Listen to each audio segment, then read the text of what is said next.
샬롬.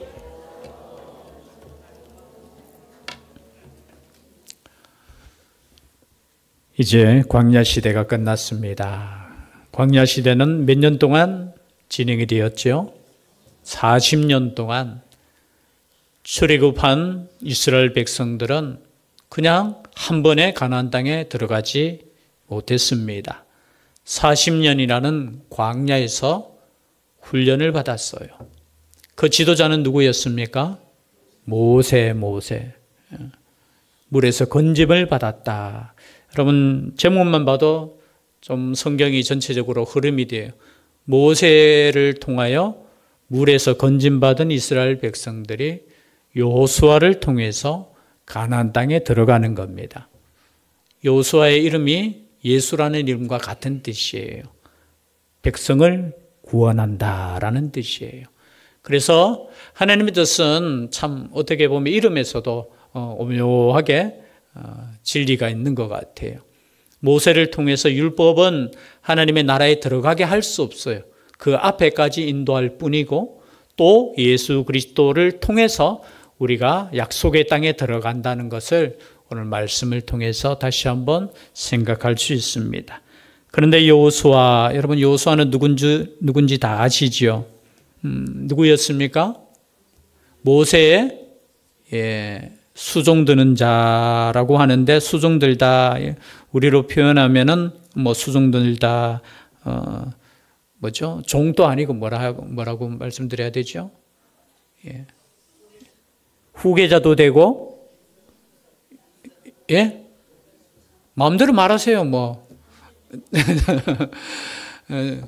몸종이라기보다는 이렇게 돌보는 사람, 그리고 마치 오늘날로 말하면 비서실장처럼 그냥 몸종이 아니에요. 여호수아는 12명의 정탐꾼 이름에도 있었기 때문에, 그렇죠? 그만큼 여호수아는 어느 지파 사람이죠? 에브라임 지파의 지도자였죠. 그리고 이 당시의 나이를 보통 추측하나 보면 성경을 연구하시는 분들에 의해서 생각해 보면 한 93세 정도 되는, 그리고 갈렙이 한 80세 조금 덜 되는 그 상태예요. 사실은 모세도 죽고 모든 20세 이상 되는 사람 반역할 때 그분들이 다 죽었으니까 나이로 따져보면은 이분과 갈렙 빼고는 다 60세 이하죠. 그렇죠? 우리가 그냥 추측해 보면은. 그래서 이제 가나안 땅에 들어갑니다. 그리고 우리가 앞에서 보았듯이 모세가 죽어요. 모세가 죽을 때 앞에 바로 앞에 있으니까 한번 찾아볼까요? 신명기 34장 7절에 보니까 모세가 죽을 때 나이가 몇 세라고요? 120세였으나 그의 눈이 흐리지 아니하였고 기력이 쇠하지 아니하였더라. 눈도 흐리지 않고 기력도 쇠하지 않았지만 그의 사명을 다 하셨기 때문에 하나님께서 데리고 가셨어요. 그리고 애곡하는 날이 30일 동안 애곡합니다.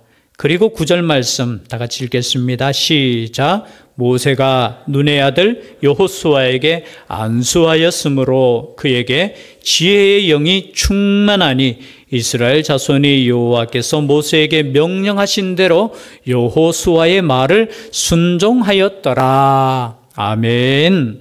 누구에게 안수했다고요? 모세가 여호수아에게 안수했다는 거죠. 안수했는데 무슨 영이 충만했다고 했습니까? 지혜의 영이 충만한 거예요. 여러분 안수가 중요한 줄 믿습니다. 안수 기도하는 거잖아요. 그죠? 그래서 안수할 때 지혜의 영이 충만했다라는 것. 우리에게도 지혜의 영이 충만하기를 주의 이름으로 축복합니다. 여러분의 자녀들을 위해서 기도하실 때도 여러분 믿음의 후계자잖아요. 여러분 우리의 자녀는 그냥 내 자식 이상이에요. 믿음의 후계자고 이를 통해서 한민족이 일어날 수도 있고요. 이를 통해서 하나님의 역사가 어떻게 일어날지 몰라요. 그냥 아이고 공부 잘하고 못하고 그걸 떠나서 항상 여러분들이 기도하실 때는 이 아이는 하나님께서 택하신 나의 후계자다 생각하고 기도하셔야 돼요. 그럴 때 어느 영이 충만하다고요? 하나님의 영, 지혜의 영이 충만할 줄 믿습니다. 그래서 우리의 믿음의 선배들의 기도가 정말 중요해요. 그런데 이 지혜의 영이 충만하지만 여러분, 여호수아가 두렵겠습니까? 두렵지 않겠습니까? 두렵지요. 한 민족을 이끈다는 거 이거 보통이 아니잖아요. 그리고 그의 앞에 남겨진 사명은 뭡니까? 그냥 광야길을 도는 거 아니에요. 이제는 전쟁을 해야 되는 거예요. 그 마음을 우리 하나님께서 아마 아셨던 것 같아요. 그래서 하나님께서 친히 여호수아에게 오늘 말씀하는 장면이 바로 1장의 장면입니다. 1절에 보니까 여호와의 종 모세가 죽은 후에 아마 BC 1405년 정도 되었다고 역사적으로 기록이 됩니다. 그리고 죽은 후에 여호와께서 모세의 수종자 눈의 아들 여호수아에게 말씀하여 이르시되 내 종 모세가 죽었으니. 여러분, 모세를 향해서 뭐라고 표현합니까? 하나님께서는 내 종. 여러분, 하나님께서 우리를 어떻게 표현하실까요? 뭐 마음대로 생각하세요. 나의 딸, 나의 아들. 근데 지금 하나님께서 모세에게는 어떻게 표현했어요? 내 종이라는 거예요. 여러분, 종이 좋은 줄 믿습니다. 종은 섬기는 자잖아요. 여러분, 우리는 예수님도 이 땅에 오셔서 하시는 말씀이 야, 나는 섬기러 이 땅에 왔다는 거예요. 쉬운 말로 표현하면 난 종으로 왔다는 겁니다. 여러분, 우리의 삶이 섬기는 자의 삶이 되어야 됩니다. 물론 하나님께서 주신 사명 따라 다 그저 사역도 다르겠지만 모세는 그죠? 평생을 여호와의 종으로서 죽은. 그래서 하나님께서 모세를 향해서 이건 나의 종이었다.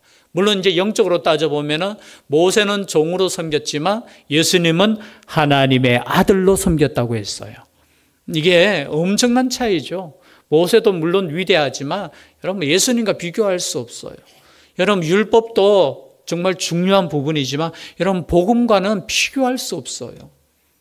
그리고 이 종 모세가 죽었으니 이제 너는 이 모든 백성과 더불어 일어나 이 요단을 건너 내가 그들 곧 이스라엘 자손에게 주는 그 땅으로 가라. 여러분, 우리의 인생에 있어서 하나님께서 명령하신 건 뭡니까? 가라는 거예요. 어디로 가라는 거예요? 그 땅. 그 땅이 어디입니까? 하나님께서 명령하신 땅. 여러분, 우리는 땅을 향해 가요. 어디를 향해 갑니까? 하나님의 땅, 약속의 땅, 천국으로 가는 거예요. 그 땅을 향해서 나아가라는 거예요. 그러시면서 약속의 말씀을 주시는데 3절 말씀 함께 읽겠습니다. 시작. 내가 모세에게 말한 바와 같이 너희 발바닥으로 밟는 것은 모두 내가 너희에게 주었노니. 여러분, 지혜만 있다고 되는 거 아니에요. 지혜의 영이 있다고 되는 것이 아니라 이 지혜의 영을 가지고 어떻게 해요? 하나님의 약속의 땅으로 나아가야 되는 거예요. 그리고 밟아야 되는 거예요. 여러분, 오늘 이 말씀 참 은혜되는 말씀 아닙니까? 발바닥으로 밟는 것은 모두 내가 너희에게 주었다라는 거예요. 여러분, 우리가 밟는 것은 하나님께서 주신 약속의 땅인 줄 믿습니다. 눈에 보이는 땅 만약에 죄송한데요, 혹시나 여러분이 밟는 땅 다 주겠다면 여러분 지금 이 자리에 안 앉아 있을 거예요. 그 땅 밟으러 갔지. 그죠? 근데 이 땅은 우리가 영적으로 보면은 그냥 우리가 살고 있는 이 땅을 의미하는 거 아니죠. 어떤 땅입니까? 어떤 땅이에요? 구원받을 백성이 있는 땅, 그 땅이에요, 여러분. 그래서 나아가면 하나님께서 주신다는 거예요. 이 말씀을 믿을 수 있기를 바랍니다. 여러분, 믿음을 가지고 나아가는 거예요. 믿음을 가지고. 그리고 5절 말씀이죠. 함께 읽겠습니다. 시작. 내 평생에 능히 대적할 자가 없으리니 내가 모세와 함께 있었던 것 같이 너와 함께 있을 것임이니라. 내가 너를 떠나지 아니하며 버리지 아니하리니. 야, 저는 밟는 땅 다 줄게 이거보다 저는 너와 함께 있겠다는 이 말씀이 더 은혜가 됩니다. 여러분, 가나안 땅에 들어가도 하나님과 함께 하지 않는 것은 불행이에요. 여러분, 하나님과 함께 할 수 있는 우리가 될 수 있기를 바랍니다. 지금 여호수아에게 이스라엘 백성에게 약속해 주는 거예요. 너와 함께 있겠다. 너를 떠나지 않겠다. 이것은 여호수아에게만 주시는 말씀이 아니라 우리에게 주시는 말씀입니다. 아멘 한 분 하셨어요. 이 말씀은 우리에게 주시는 말씀입니다. 우리 하나님은 약속하신 것은 반드시 지키시는 하나님. 떠나지 않겠다는 거예요. 우리는 때로는 하나님 잊어버릴 때 있지요. 때로는 잠시 조금 떠날 때도 있어요. 그러나 우리 하나님께서는 우리를 떠나지 않으시겠다는 거예요. 여러분, 가나안 땅에 적이 중요한 거 아니에요. 그죠? 키 큰 뭡니까? 안악 자손이 두려운 게 아니에요. 항상 제가 말씀드리죠. 구약 성경에 여호와를 두려워할 수 있기를 바랍니다. 그분이 진짜 우리에게 있어서 두려운 존재고 우리가 경외할 대상이지, 여러분 세상의 어떤 것도 여러분 하나님이 함께 하시면은 하나님께서 주시는데 무슨 두려움이 있고 무슨 염려가 있을 수 있겠습니까? 무슨 계산이 있을 수 있어요? 지금 가만히 보십시오. 지금 가나안 땅에 들어가려면 세상적으로는 뭐가 필요합니까? 뭐가 필요해요? 무기가 필요하죠. 훈련이 필요하죠. 우리 지석이 들어간 지도 벌써 며칠 됐네요. 그죠? 제일 열심히 또 훈련. 아이고, 죄송합니다. 우리 장로님. 잠시 잊었는데 또. 근데 지석이는 지금 여러분 밥 먹는 거 걱정하겠습니까? 아, 내일 아침에 밥 주겠나? 걱정 안 해요. 뭐 지금 다른 걱정 없어요. 오직 훈련 받는 거. 내일 또 무사히. 여러분, 영적인 군인은 이렇게 사는 겁니다. 그거 걱정하고 있는 사람은 웃기는 사람이죠. 바보라고 하죠. 그죠? 야, 내일 아침 주겠나? 내일 뭐 먹을 거 주겠나? 아, 오늘 이 잠자리 이거 있겠나? 걱정하지 마세요. 하나님께서 부르시고 하나님께서 선택하신 자는 하나님께서 책임져 주신다는 거예요. 이게 믿음이에요, 믿음. 그래서 어떻게 해요? 두려워 떨고 있는 여호수아에게 강하고 담대하라는 거예요. 여러분, 세상에서 강하고 담대하게 살 수 있기를 바랍니다. 여러분, 믿는 사람은 그냥 죄송합니다. 겸손은 해야 되지만 두렵거나 떨리거나 그러지 마세요. 하나님이 함께 하시는데, 하나님이 함께 하시는데 오직 강하고 극히 담대하여 나의 종 모세가 내게 명령한 그 율법을 다 지켜 행하고 우로나 좌로나 치우치지 말라. 그리하면 어디로 가든지 형통하리니. 근데 조건이 있어요. 뭐예요? 율법을 다 지키라는 거예요.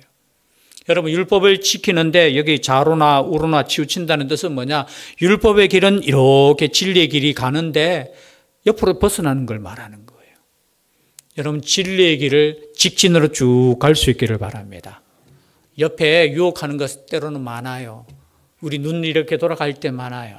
여러분, 주님 앞에 고정시키십시오. 주님만을 바라보십시오. 그 주님 안에 있을 때 여러분 두려움이 없고요. 또 하나님께서 주신 사명을 우리는 감당할 수 있다라는 거죠.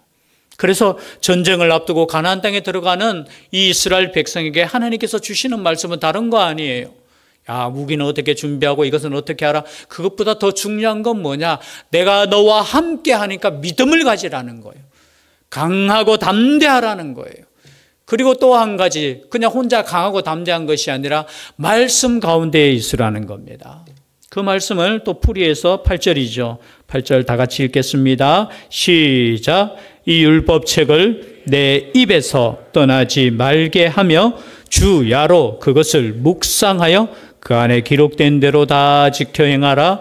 그리하면 내 길이 평탄하게 될 것이며 네가 형통하리라. 아멘. 여러분, 우리가 형통한 길을 걸을 수 있는 방법을 지금 8절이에요. 8절은 꼭 외웠으면 좋겠어요. 다시 한번 빨리 읽어볼까요? 시작. 이 율법책을 내 입에서 떠나지 말게 하며 주야로 그것을 묵상하여 그 안에 기록된 대로 다 지켜 행하라. 그리하면 내 길이 평탄하게 될 것이며 내가 형통하리라. 여러분, 형통하는 걸 원하시잖아요. 근데 형통하는 걸 원하는데 성경 말씀은 이미 형통의 길을 가르쳐주고 있어요. 막 기도할 때 하나님 왜 이렇게 형통하지 못합니까? 기도할 필요 없어요. 왜? 보니까 이것대로 하면 돼요. 첫 번째, 율법책을 어디서 떠나지 말게 하라? 내 입에서. 이 말은 무슨 뜻이에요? 성경을 매일 뭐 하라고요? 읽으라는 거예요, 여러분. 저는 성경을 매일 읽을 줄 믿습니다. 혹시나 다른 사람 들어가고 같이 있을 때는 소리 내어 읽으면은 또 서로 간에 방해가 될 수 있으니까 그렇지만 혹시나 여러분은 혼자 있을 때 말씀을 읽을 때는 소리 내어 읽으셔도 됩니다. 왜냐하면 이 입술로 우리가 고백하는 거예요. 제가 항상 이야기하지만 그죠? 우리가 너무나 아는 상식이잖아요. 여러분, 마음속에 있는 사랑도 사랑이지만 그건 주님만 아셔. 그러나 우리의 사랑은 표현되어야 돼요. 그럼 표현되는 사랑이 진실한 사랑인 줄 믿습니다. 뭐 내 마음 알지? 뭐 알긴 뭐 알아요. 몰라요. 마찬가지예요. 우리가 신앙 고백할 때, 여러분 찬양 드릴 때, 그리고 아멘 하실 때 여러분 자신 있게 담대하게 하시기를 바랍니다. 예. 점점 작아지는 것 같아요. 소리 잘 들립니까? 예. 저는 아직까지 적응이 안 되어가지고 한 70% 정도 지금 마음에 드는데 조금만 이제 맞춰가면서 몇 주라는 시간이 좀 지나야지 서로 간에 이게 조정이 되고 또 귀에 좀 익숙할 것 같아요. 오늘 이 말씀은 율법책을 내 입에서 하나님의 말씀을 떠나지 말게 하라는 거예요. 여러분 신앙은 참 단순해요.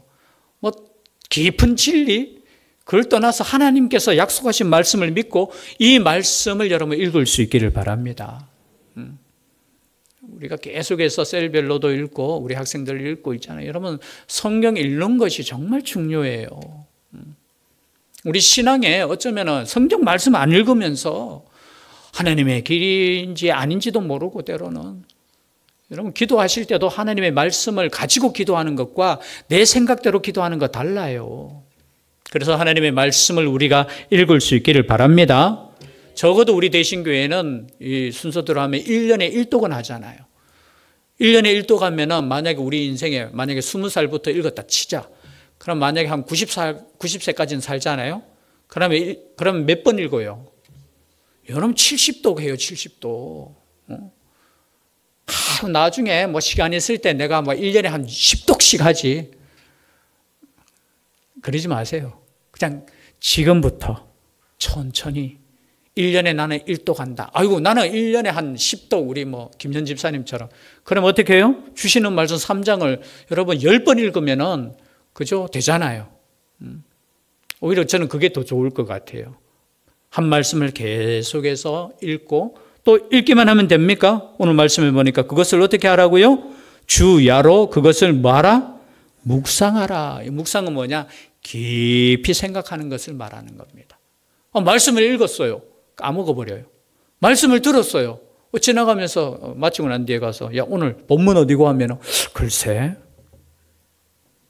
그렇게 될 수 있습니까? 없습니까? 있어요? 없어요? 있어요. 제가 지난주인가 새벽 기도 일하는데 이 본문 있잖아요. 또 하는데 제가 준비를 다 하고 한 50분 됐는데 갑자기 보니까 이 본문이 아닌 것 같아. 하여튼 바로 앞에 안 했는데 저는 이제 묵상을 쭉 몇 장씩 쭉 하잖아요. 앞에 해놓으니까 저는 했다고 생각하고 그 다음 장을 깊이 있게 또 묵상했는 거예요. 그런데 어느 순간에 갑자기 이상하다. 앞에 했는 거지 설교했는지 안 했는지를 모르겠는 거야. 새벽에요. 그러니까 제 아내에게 혹시 이 설교 어제 했나 하니까 글쎄 빨리 전도사님한테 가서 물어봐라고 하니까 전도사님도 참 은혜스럽습니다, 여러분. 제가 그 다음 장에 그래서 제가 주보 보니까 주보는 또 앞에 장이야. 근데 분명히 앞에 설교를 했는데 했는 게 아니고 제가 묵상하면서 혼자 그냥 이 묵상했는 게 이제 그냥 말씀을 나누었다고 생각해요. 그래서 뭐 앞에 장 읽고 또 설교를 했지요. 뭐 잊을 수 있어요. 그러나 여러분 그냥 습관적으로 뭐 말씀 듣고 또 잊어버려도 괜찮아. 뭐 그것보다는 이 말씀이 하나님께서 나에게 주시는 살아있는 말씀이다. 묵상할 수 있기를 바랍니다. 오늘 말씀에는 주야로 묵상하는 거예요. 주야가 언제입니까? 주는 낮 그리고 야는 밤. 그래서 하루에 2번씩은 묵상하셔야 돼요. 저는 어떻게 묵상하면 좋겠습니까? 새벽에 하나님께서 주신 말씀 가지고 하나님 내가 이 말씀대로 오늘 하루 살겠습니다. 또 마지막에는 잠자기 전에 어떻게 해요? 내가 이 말씀 가지고 살았지만 하나님 혹시나 내가 하나님을 떠나지 않았습니까? 또 반성하는 마음으로. 그럼 하루에 2번만 이렇게 살면은 저는 하나님과 함께 동행하는 삶인 줄 믿습니다. 물론 우리가 기도할 때는 더 뜨겁게 기도도 해야 되고 말씀 많이 읽을 때는 또 막 집중해서 읽고 또 성경 공부할 때는 집중해서 하지만 여러분 우리가 성경 공부하고 그리고 제자 훈련 받고 최종 목적이 뭔지 아십니까? 혼자 기도할 수 있고 혼자 말씀 읽을 수 있는 그 훈련이에요.